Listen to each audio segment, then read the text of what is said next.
Hi,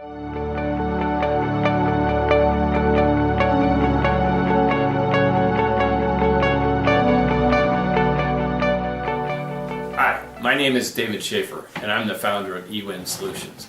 Our project is airborne wind energy from kites. Yes, kites. What was our inspiration? It started with a half-page Popular Science article that appeared last December called High Power, that discussed the development of an automated control system for a small kite-powered system. That led to a now famous technical paper called Crosswind Kite Power by Miles Lloyd in 1980. Lloyd laid out all the theory of operations, the supporting equations of motion, and the power potential that could be generated from simple kites. The more I read, the more fascinated I became with the concept. Real usable power from a simple kite. Amazing. The timing could not have been better. I was excited about the concept, and the company I was working for at the time just offered a voluntary severance package. So I left my director of engineering role with 28 years of product design experience and started eWS Solutions. Why kites, not windmills? Good question. Let's start off with some geeky stuff. Power generated from the wind is a function of the area exposed to the wind, the density of the air, 1.23 kilograms per meter cube, and the most important part, a cube of the wind speed. As you go up in altitude, wind speed increases per Helmholtz exponent till the jet stream is reached, which is approximately 4.5 to 7 miles up, where winds can reach 100 miles an hour. Also, the further you get away from the ground, winds are more consistent due to reduced turbulence from mountains, trees, and buildings.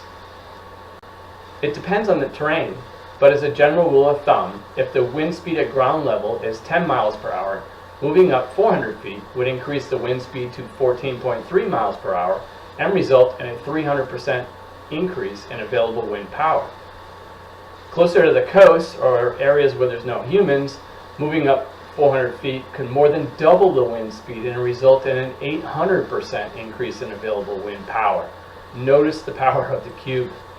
Large commercial windmills can reach 400 feet at the blade tip, but it's reaching its limit due to construction techniques and costs. As the windmill's blade goes around, there is large variation in wind speed from the bottom to the top of the swept area of the blade, and at the bottom also experiences more ground turbulence. So kites can capture more power than windmills because they can fly higher and the whole wing is engaged in the higher wind speed.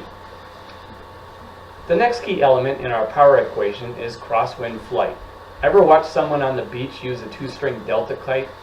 Fly back and forth in figure 8 patterns? It flies much faster than the prevailing wind, and that's what Lloyd's work showed. It's 3 to 4 times faster. So let's tinker and make a few improvements to the beach kite. Let's throw away the string and replace it with a lightweight, high-strength Kevlar rope called a tether. Let's replace the kite surface with a more aerodynamic wing that will cut through the air more efficiently and maximize lift force in the tether. The equations of motion and the resulting dynamic lift forces obey the basic laws of physics, so design changes can be easily modeled. Let's add some colorful artistic elements. Instead of it being plain white, let's increase the size of the kite by a factor of 20, so it has 10 meters squared of surface area, which is approximately 33 feet by 3 feet. Let's create a control system to fly the kite continuously in a figure 8 pattern. Now we have to find a way to harness that mechanical energy and turn it into electrical power via a generator. There are many ways this can be done, but primarily the ideas fall into 2 camps. The first camp has the generator in the sky that is turned by propellers on the kite. Electrical power is transmitted down the tether. Google just announced its intentions to purchase a startup company in California that is doing just this. The second camp, which we happen to be in, takes the tether, wraps it around a rotating drum on the ground. At this point, a person can't hold the rope anyhow because it can easily tow a pickup truck. As the kite flies away from the drum in continuous figure 8 patterns, it turns the drum, which is connected to a generator, to create electrical energy. After many figure 8 patterns, the kite glides back and starts the whole process all over again. The average residential customer in the U.S. uses approximately 12,000 kilowatt hours of electricity per year, which roughly equates to 31 kilowatt hours per day. 31 kilowatt hours is a measure of power used over time. Evenly spread, it would be 1.3 kilowatts spread over a 24-hour period. Obviously that usage goes up and down. The high-performance kite we just created can generate approximately 50 kilowatts of average power if it was windy all the time. Unfortunately, it's not that consistent. However, no worries. The availability of wind and maintenance issues typically limit the uptime of any wind-powered device to between 20 and 40%. On the flip side, the ability to generate power 24 hours a day is an advantage that wind power has over solar. So, our 50 kilowatt capable system, called nameplate capacity, when multiplied by this uptime percentage, would generate between 10 to 20 kilowatts of average power per hour. Over the course of the day, would produce 200 plus kilowatt hours of electricity, or enough to power several U.S. houses with one kite. Think about the potential of this device in a developing nation.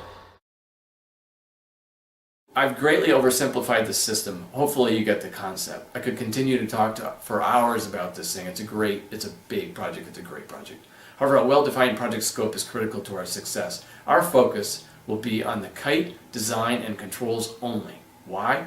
Because the rest of the power system is very similar to existing wind and solar power management systems, namely commercially available power inverters, storage systems, and grid connections.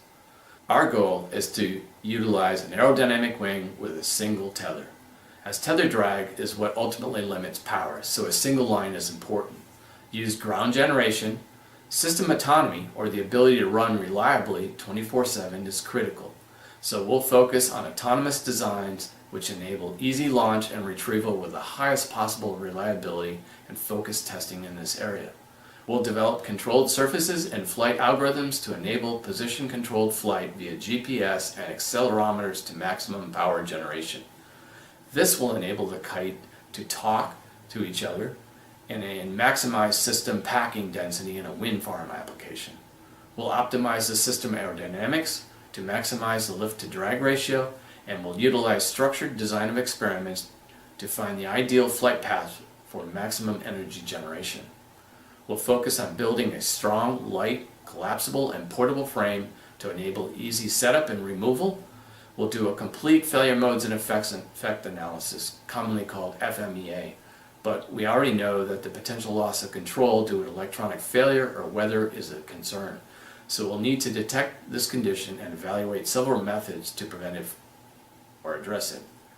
We'll stay within current FAA guidelines for height and marking requirements and support our fledgling industry working with the FAA. We'll evaluate aircraft detection methods to enable us to easily bring down our kite, another advantage of kite power. And we'll focus on a cost-effective and scalable solution. So in summary, there are only a handful of airborne wind energy companies in the world, and we believe several of the above items make us unique.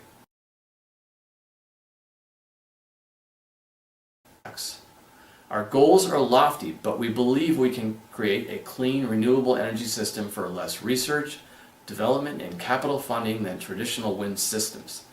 Target electrical generation rates cost competitive with hydro is important.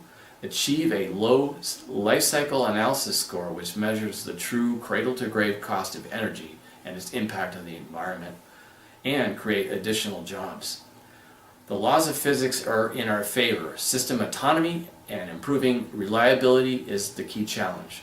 Our task is not without peril, and there are only a handful of companies in the world doing this, and still mostly in the development stage. To evaluate the risks and the rewards, please Google these resources: nearzero.org, Quest's Airborne Wind Energy Educator's Guide, our website at eWinSolutions.com, or Google search for TED videos on high-altitude wind energy from kites. These are great resources.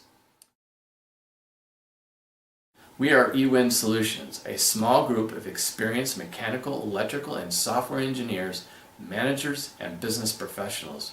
We've developed dozens of award-winning products together in the past, from sketches to cost-effective, high-volume, robust, and elegant consumer products.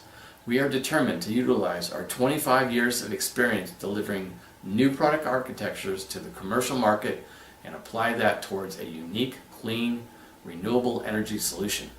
We have business advisory support from a board member of a Fortune 500 company who has participated in 28 previous startups, and another who has many years of experience managing his own successful medium-sized business.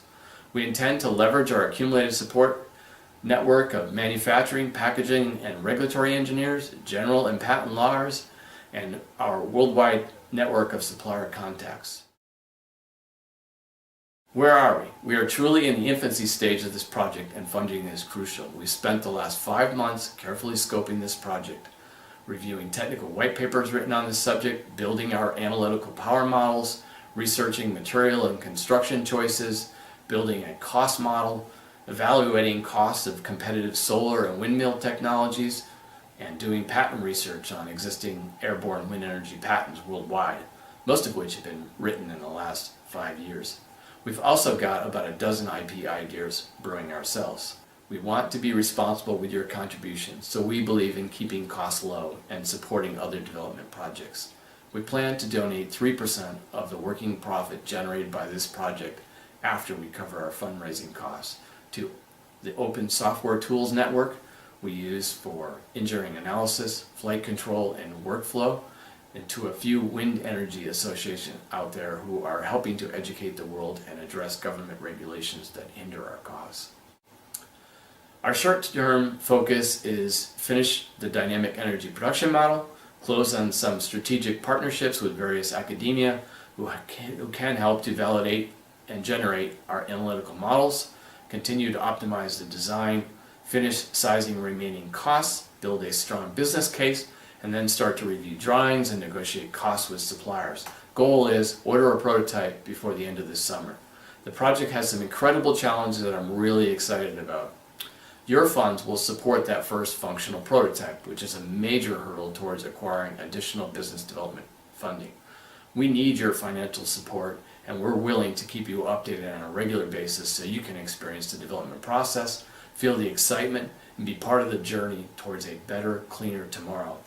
We want to send a special thanks to you, to the Rocket Hub community, and Popular Science Magazine for giving us this opportunity to talk to you. Contribute and watch us fly. Thank you.